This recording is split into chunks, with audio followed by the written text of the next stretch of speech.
салом дӯстон, сарпарасти шабакаи мо ширкати дорувори даво мебошад. Ширкати даво ба шумо дороҳои бо сифати баланд аз давлатҳои арабӣ ва Туркия пешниҳод месозад.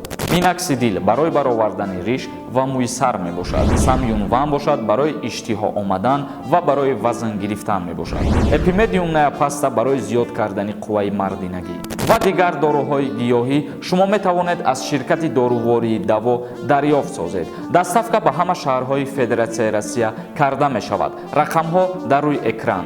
Суроғаи ширкати даво дар шаҳри Москва, кӯчаи Складочная, дом 1, строения 18, падези 8 ва ошёнаи 4 бо ширкати дорувории даво бошед.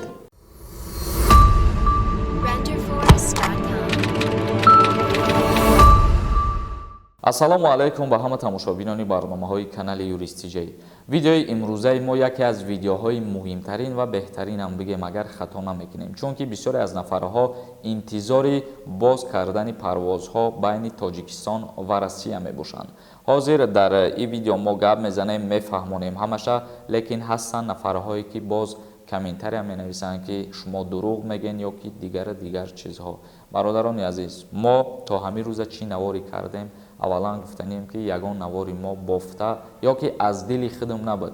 Ман ҳар чизеро ки дастрас мекунам, ҳамун чиза пешниҳоди шумо мегардонам. Ба ҳамин хотир дар кор нест фикр ақидаи баъзе нафарҳое ки ҷазиршона фикрошона баён мекунанд, дигарорам бихонанд. фикр кунем ки дар ҳамин ютуб то қамову шумо намедроему истифода намебарем. Дар инҷа истифодабарандагон ҳастанд ки падарҳоанд, модарҳоанд, хоҳарҳоанд ва апаҳоанд. Ба ҳамин хотир аз комментарияҳои безеб нависан то қадар видеоҳои мане дар ҳама видеоҳо худдорӣ кунен хубтарай. Акнун аввалан нусхаша мехонем ва баъдан боз муфассалтар сода карда мефаҳмонем. бисёри нафарҳо калимаҳои адабиро намефаҳманд. баъзан калимаҳои ҳастай, ба ҳамин хотир мо ҳамун чиза боз тафсир метиҳем, агар шахсиятҳое ки нафора пешакӣ узр мепурсам, чунки бисёри нафарҳо мехоҳанд ки мо ами ба лаҳҷаи кӯчагӣ бифаҳмонемшон, гарчанде ки мо нусха мехонем. ин ахбороте ки ҳозир ман пешниҳоди шумо мегардонам дар шабакаи ҳукуматии Федератсияи Россия tas.ru биромадагиаст. нафарҳое ки мехоҳанд бо забони русиша аз ҳамунҷа бихонанд, бидрони сайти tas.ru ва ҳамунҷа бо худтон мехонед. раиси фурудгоҳи Внукова гуфт, кай парвозҳо миёни Тоҷикистону Русия барқарор мешаванд.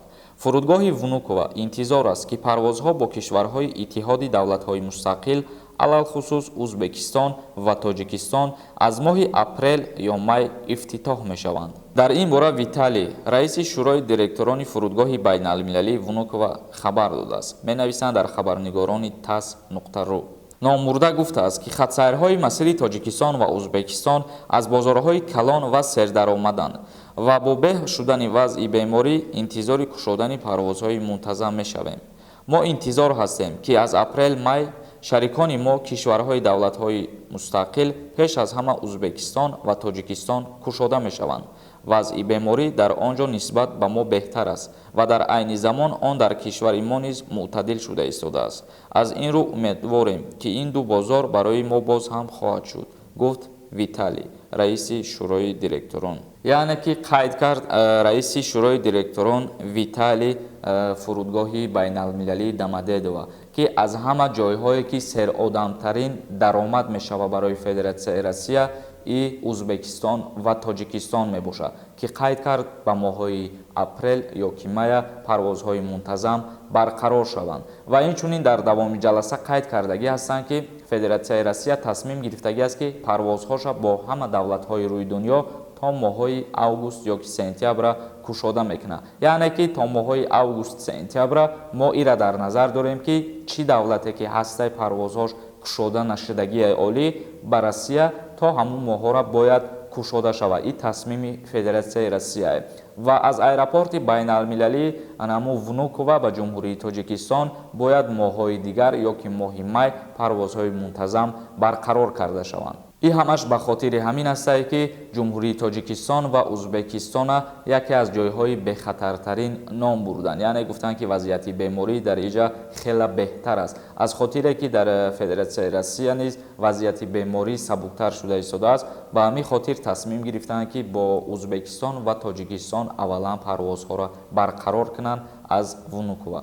برادران عزیز، همین بود اویدی پروازها اخبارات. شخصیت هایی که سوال میدادن اویدی پروازها یگان اخباراتی نو هست یا که پروازهای منتظم کی شده میشوند با فدراسیون روسیه، اخباراتی که ما پیشنهاد شما گردانیدیم عین حال تنها همین اخبارات دیگر یگان اخباراتی نو شدگی نیست در مورد باز کردن پروازها بین تاجیکستان و فدراسیون روسیه.